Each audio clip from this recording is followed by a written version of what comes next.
अस्सलाम वालेकुम student. Exercise 4.3 question number 26। इस क्वेश्चन में आपको क्या दिया गया और क्या पूछा गया है। कहता है जी find equations of two parallel lines. दो पैरेलल लाइंस की इक्वेशंस मांगी गई हैं जो कि परपेंडिकुलर है to which is a perpendicular to एक लाइन की इक्वेशन दी गई है। वो कहता है कि दो लाइंस की इक्वेशन आपने फाइंड आउट करनी है जो कि इस दी हुई लाइन के परपेंडिकुलर है और इस तरीके से परपेंडिकुलर है सच दैट, एक फर्दर कंडीशन उसने दी हुई है, such that the product of x and y intercept of each is 3। इसके लिए फर्स्ट ऑफ ऑल हम डायग्राम बनाते हैं। तो जो उसने लाइन दी हुई है हमें लाइन की इक्वेशन वो है 2x माइनस वाई प्लस 3 और जो रेड कलर से एक लाइन ड्रॉ की गई है ये एक ऐसी लाइन की ड्रॉ की गई है इक्वेशन जो उसने मांगी है। उसने मांगी तो वैसे दो लाइंस है ना, equation of two lines, two parallel lines. तो हम एक के लिए ही काम स्टार्ट करेंगे तो बाय द एंड हमारे पास दो आंसर्स आ जाएंगे क्योंकि यहाँ पे स्क्वायर रूट का मामला है जो एंड पे प्लस एंड माइनस की वैल्यू हमें देगा। यहाँ पे आप देखें फर्स्ट ऑफ ऑल जो इक्वेशन उसने हमें दे दी है उसको तो हमने L1 का नाम दे दिया है। जिस लाइन की इक्वेशन उसने हमें दे दी उसको L1 का नाम दे दिया और जिस लाइन की इक्वेशन हमने फाइंड आउट करनी है उसको हमने L का नाम दे दिया। अब जहाँ उसने हमें बोला है कि ये जो सी लाइन है जो गिवन है ये असल में परपेंडिकुलर है उस लाइन के जो कि जिसकी हमने इक्वेशन फाइंड आउट करनी है। तो हम फर्स्ट ऑफ ऑल इस दी हुई लाइन की स्लोप निकालते हैं ताकि दो लाइन जो परपेंडिकुलर होती हैं उनके स्लोप के रिलेशन से हम दूसरी लाइन की इक्वेशन को स्लोप को फाइंड आउट कर सकें। तो यहाँ पे फर्स्ट ऑफ ऑल आपके पास स्लोप ऑफ L1 के लिए वर्किंग हो रही है और वो कैसे होगी, जनरल फॉर्म में इक्वेशन दी गई है इसको हम स्लोप इंटरसेप्ट फॉर्म में कन्वर्ट कर लेंगे।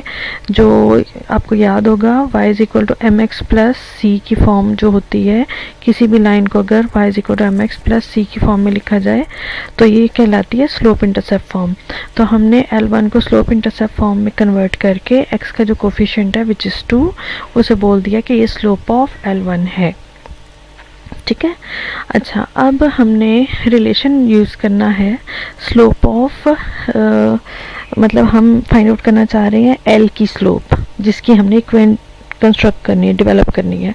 हम उसकी स्लोप के ऊपर काम करने लगे हैं। Now slope of required line L, इसके लिए काम करेंगे और वो रिलेशन यूज़ करेंगे कि slope of L1 into slope of L चूँकि दोनों परपेंडिकुलर हैं तो इस वजह से यहाँ पे हम लिख भी देते हैं as L is perpendicular to L1 क्योंकि ये चीज़ें तो उसने हमें पहले इन्फॉर्मेशन में दे दी थी।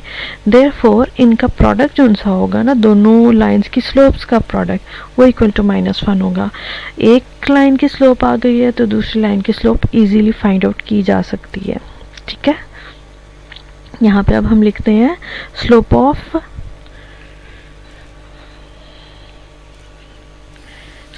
L into slope of L1 is equal to -1। क्योंकि हमने स्लोप ऑफ L1 तो अभी रिसेंटली ही सबसे पहला काम किया ही यही था, हमने स्लोप ऑफ L1 निकाली थी डायग्राम बनाते साथ, उसके बाद हमने यही काम किया था। अब हम उसकी उसी वैल्यू को इस्तेमाल करते हुए slope of the required line L वो हम फाइंड आउट कर लेते हैं जो कि हमारे पास आ गई है -1/2। अच्छा, ये तो एक सिंगल इन्फॉर्मेशन थी। एक उसने इन्फॉर्मेशन हमें ये दी थी कि आपने इक्वेशन तो फाइंड आउट करनी है, साथ ही साथ आपको ये भी बताता जाऊं कि आपके पास product of x and y intercept वो आपके पास इक्वल टू 3 है। तो ये अब हम उसके ऊपर काम करते हैं, साथ में उस चीज़ को भी ज़हन में रखते हैं। अच्छा, equation of required line in slope intercept form. ठीक है, इन स्लोप इंटरसेप्ट फॉर्म हमने लिखा y is equal to slope intercept form क्या होती है, y is equal to M X plus C. तो अभी हम वही चीज़ लिखने लगे हैं यहाँ पे y is equal to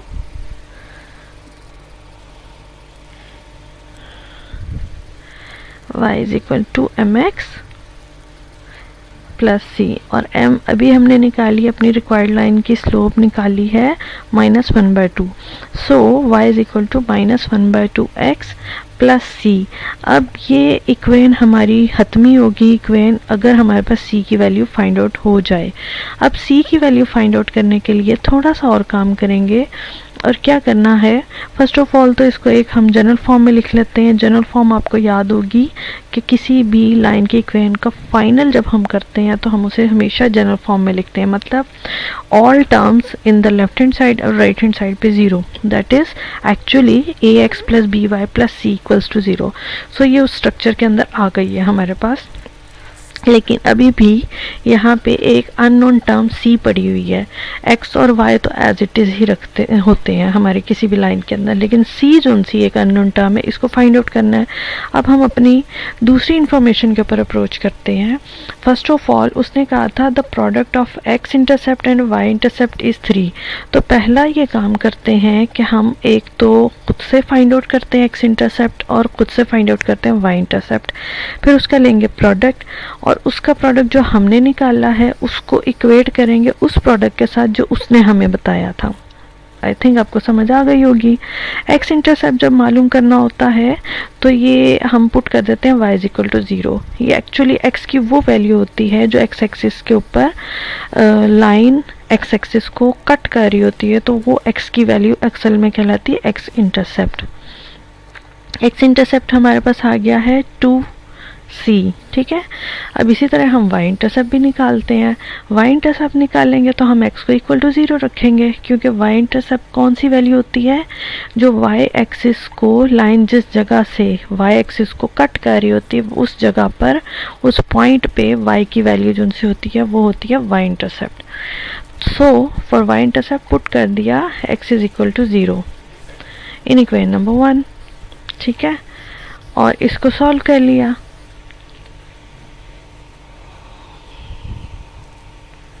zero plus 2y minus 2 times c is equal to 0। So यहाँ से जब y की वैल्यू आ जाएगी तो ये हमारे पास असल में आया है y इंटरसेप्ट। x इंटरसेप्ट आया था 2 टाइम्स c, y इंटरसेप्ट आया है c। अब उसने तो हमें कहा था कि x इंटरसेप्ट और y इंटरसेप्ट का प्रोडक्ट 3 के इक्वल है, तो हम अब ये कहेंगे कि हमारी गिवन इंफॉर्मेशन थी कि इनका प्रोडक्ट 3 के इक्वल है, और ये जो हमारे पास प्रोडक्ट है वो क्या होगा 2c इंटू c, ठीक है ना, और यही इक्वल टू 3 होगा क्योंकि उसने कहा कि 3 के इक्वल है। तो हमने अपनी कैलकुलेशन को उसकी बताई हुई कैलकुलेशन के साथ इक्वेट कर दिया। यहाँ पे अब लिखते हैं हम product of x intercept and the y intercept, उसके लिए काम करने लगे हैं।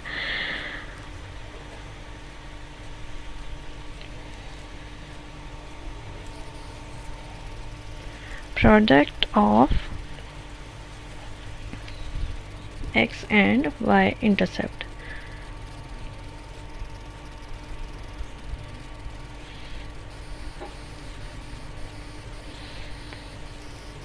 हमारी x इंटरसेप्ट थी 2c वैल्यू और y इंटरसेप्ट की वैल्यू थी c।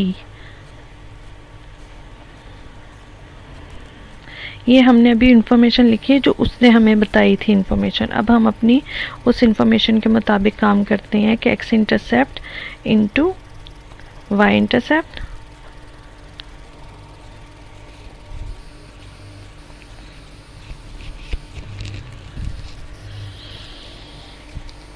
इज इक्वल टू 3, और x इंटरसेप्ट अभी हमने निकाला, खुद से कैलकुलेट किया 2c, ठीक है, और y इंटरसेप्ट हमने निकाला c।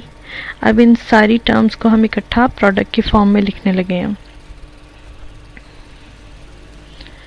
चले जी, 2c into c is equal to 3।